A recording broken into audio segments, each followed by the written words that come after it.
Hello, my name's Jacqueline Cheltenham. I'm the director of the bar course at the University of Law, and we run the bar course in London, Birmingham and Leeds.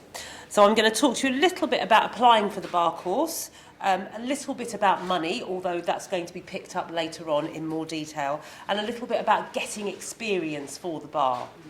So first of all, in relation to applying for the bar course, there is a common application form called BARSAS, through which you apply for any of the providers who run the bar course and any of their centres or modes of bar course, by which I mean full-time or part-time. So it's a one-off payment that you pay, I believe it's £50, and then you are in the system and applying.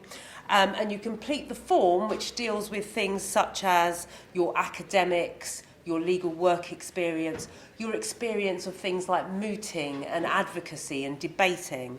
And it also deals with why you want to be a barrister, and also you have to attach a couple of referees as well. So do make sure that one of your referees relates to your academic bar experience, your law experience, so either your undergraduate law degree or your GDL. So that's what we look at, and that's what everybody gets. What we at the University of Law have been doing for the last couple of years is taking it one step further. So we look at your application form, and we look at the academics and what you've been up to, and on that basis we then invite people that we're interested in to a selection day event. And that is an event where we're trying to test to see whether you've got the aptitude, the raw ability to be a barrister. We're not looking for the finished product, we're just looking to see if you look like you have the right skills. And so to test that, what we do is an interview, a 5-minute interview with one of the tutors. You do a piece of oral advocacy and also a written exercise. But you don't need to already be an expert in those. We're not looking for you to be of the standard of the students on the course. We're just looking to see that you can speak clearly and concisely and write in the same way, and that you've got the motivation for the course. And the reason we do that is because we feel that you then get people on the course who have got the aptitude and the raw ability to train to be a barrister, to pass the course and to obtain pupillage.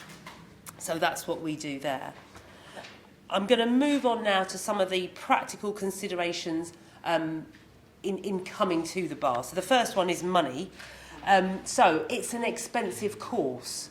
So one thing to say up front is that it's cheaper outside of London. So if that's a consideration for you, if you can live at home, if you're from another part of the country, that might make it cheaper for you. The Inns of Court have scholarships, which you can apply for, which can cover part or all of the fees, and sometimes even your accommodation. Pupillages. If you get a pupillage in advance, some of the pupillages give such generous awards, you can draw down some of the money and pay for the course. And another way to deal with the course is to do it part-time, because if you do it part-time, you could also work at the same time. Another practical consideration is getting experience. So mini-pupillages. So lots of barristers' chambers, when they're looking at you for pupillage, will expect you to have done mini-pupillages, and it's also one of the things you would put in your BARSAS application, your mini-pupillages. So if you don't know, a mini-pupillage is just a work experience with a barrister's chambers, and they're normally only about a week long. They might be 2 weeks sometimes, but they're not a very, very long period of work experience. But you shadow barristers, so you go to court with them. You might be at a conference where they're having an interview with their lay client and advising them. You'll see the paperwork that gets done as part of a case. And you might also be involved in doing a bit of research for the barristers. It depends on the type of mini-pupillage. So what you need to do is make a list of the chambers that you're interested in. So it might be that you don't know what area of law you're interested in a singular sense, but you've got a few broad interests, in which case try to do mini-pupillages in all of those kinds of chambers so you can make a decision. Is it crime you're interested in, or is it family? Is it commercial? Is it employment? Yes, there are so many different areas, and you can go to different chambers. So make a list of the chambers that you're interested in, perhaps even create a spreadsheet, if you like that kind of thing, and you could have in it the deadlines for applying for mini-pupillage in any given year, and what it is they require for you to apply. Is it just a CV and a cover letter, or is it an application form that they've got? Okay, so that's something that you should definitely be doing. You don't have to stack up reams and reams of mini-pupillages. 3 or 4 is perfectly adequate. But it depends what you need. If you need to decide on the area of law and that's going to help you, then you decide which ones you need to do.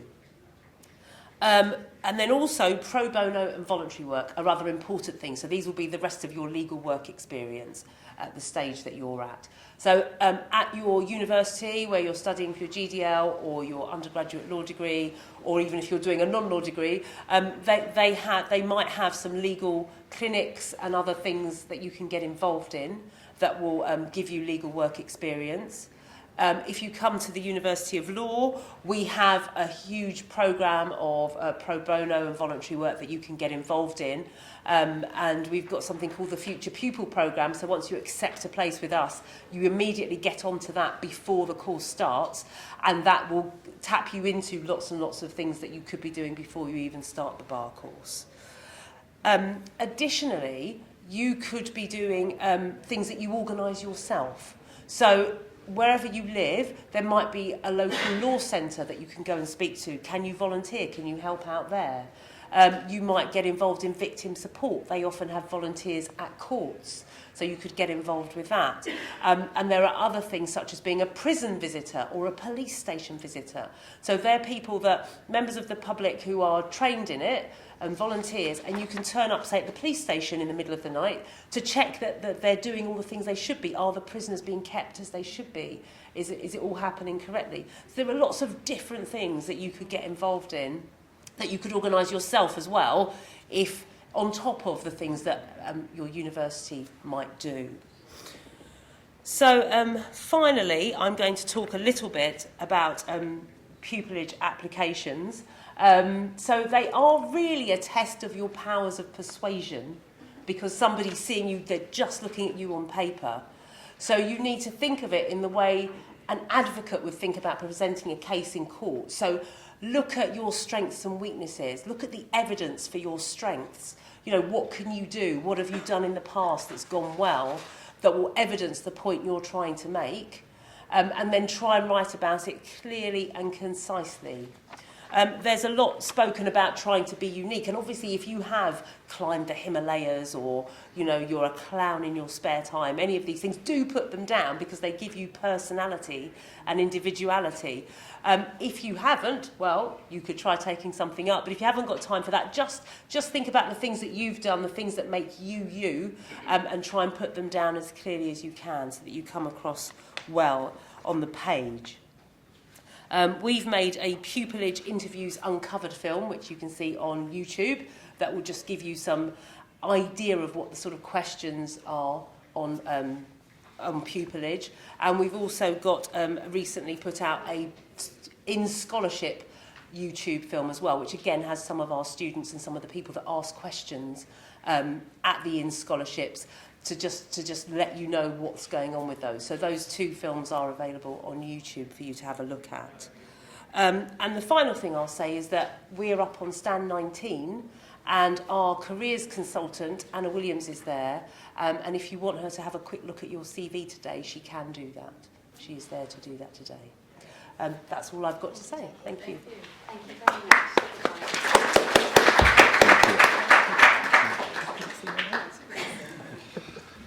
Good morning, ladies and gentlemen. My name is Mason Bloom. I'm a partner at Silver Levene Chartered Certified Accountants. We are specialists and we act for over 1,500 members of the bar. I jointly head up the Specialist Barrister Unit at the practice with my colleague sitting to the right of me, Peter Grossmark. My talk today will hopefully cover the key concern that most of you will have at this stage, which is if I am accepted onto a BPTC course, how am I actually going to fund what to me appears to be quite a large investment in your future careers?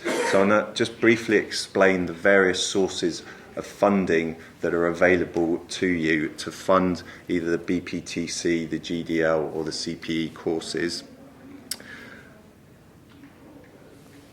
The key point is that there are the funding that is split between the different sources are the scholarships and awards that are available from the four Inns of Court, so that's Lincoln's Inn, Inner Temple, Gray's Inn and Middle Temple.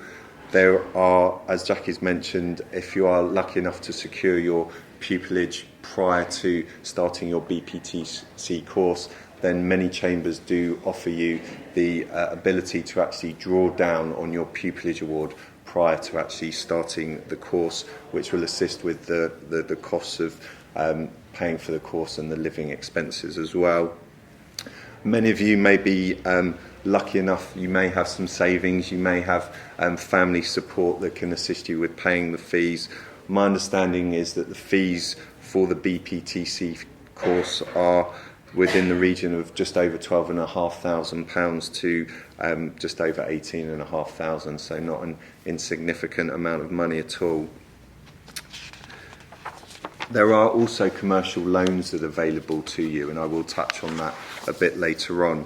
So most of you, I'm sure, will apply to an inn for a scholarship to fund the course.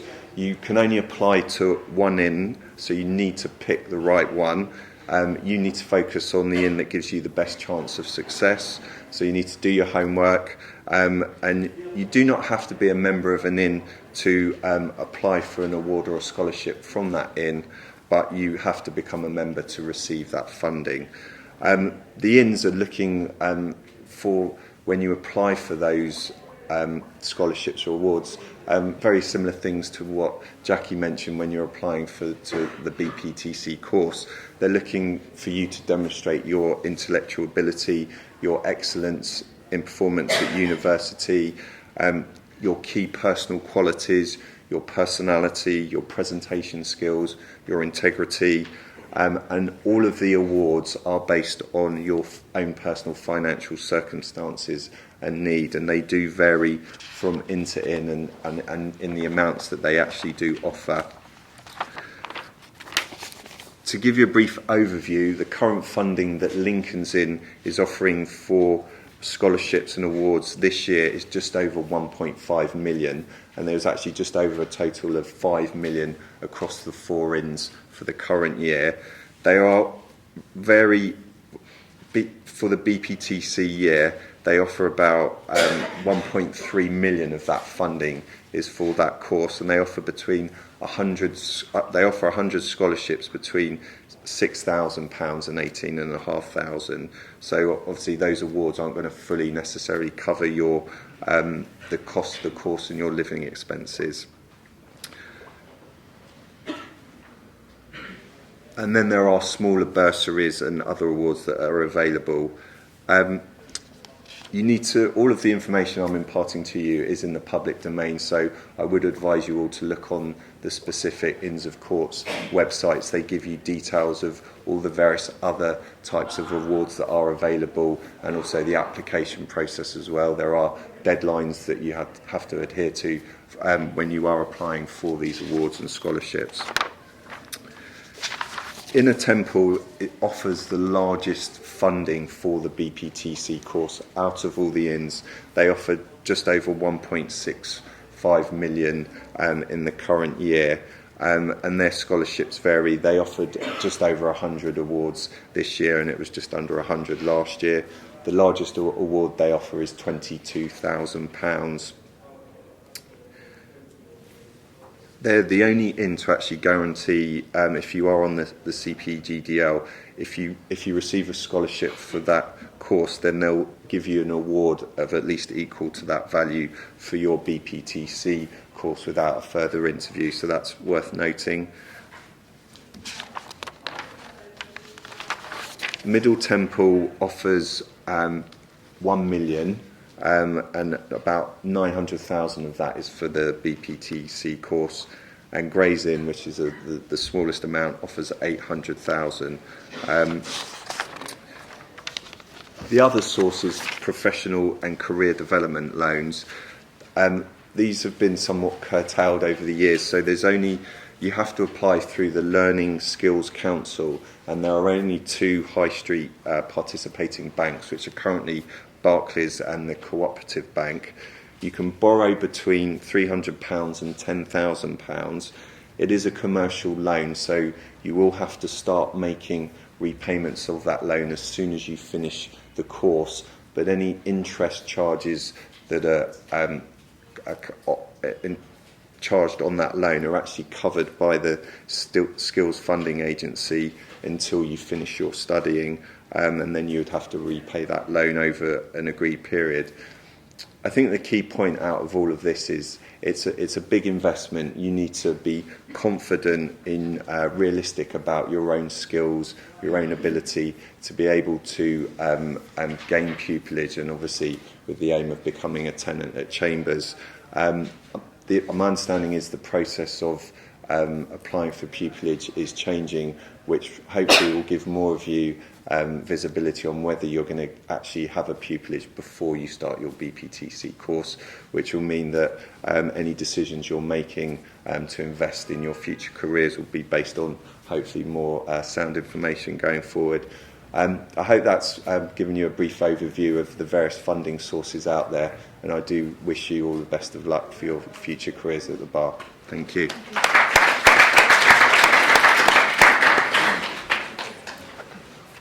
Good morning. As Mason said, I'm Mason's partner, Peter. I'm taking it the next stage. I'm assuming that you've got your funding in place and you've taken Jackie's advice and you've become a clown in the Himalayas and you've now got pupillage. That's the main message, isn't it? That was it. Okay, so you've got pupillage. So I'm an accountant. I'm going to talk to you about a few golden rules. I've been given 5 minutes to tell you about a whole of tax. 5 minutes on how to legally mitigate your tax liabilities in the future. From the commencement of your second six, that's when you become self-employed. That's a crucial date. It's an onerous responsibility being self-employed, a freelance barrister. There's 4 taxes which are relevant: Class 2 national insurance, Class 4 national insurance, VAT, and some of you may have heard of income tax. It's onerous. You need specialist accountants to help you with it, and I'm just going to give you a few pointers which will hopefully save you money in the future. Firstly, the award. The first 6 award is tax-free, the second 6 award is taxable. So as you wander around, you'll see the various awards being advertised. It's worth just asking and looking at the weighting of those awards, how they're being paid. One would have to choose an accounting reference date. Most people who come to Mason and I, without having taken advice, slip into choosing the fiscal year, the 5th of April, as their accounting date. That's the worst date possible. If you were to choose, and we would normally recommend, assuming that one's second six starts March, April time, we would usually choose the 30th of April as an accounting date. It is quite complex, but essentially it can give you a cash flow advantage. That means for the rest of your working life, you'll be paying tax a year later than you otherwise would be. It's a big deal. Even at this stage, there's some advantage regarding VAT. Assuming that you become the barrister and you register for VAT, one of the VAT rules states that you can go back 3 years, which is quite a long period of time, prior to VAT registration, to reclaim VAT on any business assets one acquires. I'll define an asset. It's something you can kick, not that you should kick it. Wig and gown, desk and chair, laptop, iPad, tablet. So if, for example, you bought a new PC, laptop, keep the receipt. You never know, you could get the advantage. You have to still be using the asset for business purposes if you claim it. So that could be value for you. And finally, on my golden rules, everyone knows it, but you have to hear it. Once you are a freelance barrister, you'll be paying tax. No great shock there. But you must put money aside for tax. Again, everyone knows it. It is really the biggest problem we have with young barristers, and of course it's difficult at the beginning. You're earning money. Our recommendation initially is you should put 20% of any fees you receive away for future potential tax liabilities. I'd suggest opening a separate interest-bearing account, write on it, tax, and don't touch it till your accountant, Peter or Mason, tells you. Simple as that. Moving briefly on. A tax return has to be prepared each year. All documents have to be filed on a timely basis, otherwise there are fines and penalties, and you have to register for self-employment. Again, there's deadlines. A schedule to the tax return is something called an income and expenditure account. There's a big clue in the title what goes in there. It's your income, and we deduct the expenses. The difference between the two is called the profit, and income tax and class 4 national insurance is charged on the profit. The way to mitigate the profit is to have as many business expenses as possible. So I briefly just want to whet your appetite and run through typical expenses so you get the flavour of it. The basic definition, though, is any expense is a business expense which is incurred, and these are the buzzwords, wholly exclusively for business purposes, with the exception of entertaining. Entertaining is not allowed. So the bottom line is you just ask yourself the question, can I look an inspector of taxes in the eye and say I incurred that expense wholly and exclusively for business? Typically, and excuse me reading the list because I don't want to leave anything out, you would have the chamber's costs, initially the clerk's fees, then you'd have the chamber's rent. Travel costs, going from chambers to court. For most of our barristers, travel is the main expense, especially if you're up and down the country. There's an expense called use of home as office. If you're renting, take a percentage of the rent, or there's a notional charge. Subsistence is occasional food working unsociable hours, excluding breakfast, lunch and dinner. If you're fortunate enough to own a motor car and you're using it for business, a proportion of those running costs of the vehicle. Communication, that's mobile phone, we've got internet, broadband, a business proportion of that. Printing, postage, stationery, mostly through chambers, but people incur a lot themselves. IT, a big expense.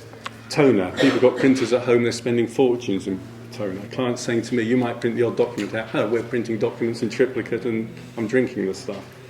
Subscriptions, the practicing certificate, COMBAR, data protection fees, the indemnity insurance, bar mutual you'll have to pay. The expense very close to my heart, accountancy fees, very important. At Silver Levene we have an offer. We do the first set of accounts at no cost, subject to certain conditions. If you want, you can ask me after. We realise it's difficult initially with funding, so we give you some help initially. Training costs, CPD costs. Clothing, there's a case which excludes the suits, but the collar shirts and bands, the wig and gown, they're allowable. Bank charges and interest, but not on the loans that Mason's been talking about. It's, I'm afraid, loans since the commencement of your second six. The actual hardware of a computer, I mentioned, I think, before. Research materials, books, library costs. So, being aware of your costs can reduce your tax.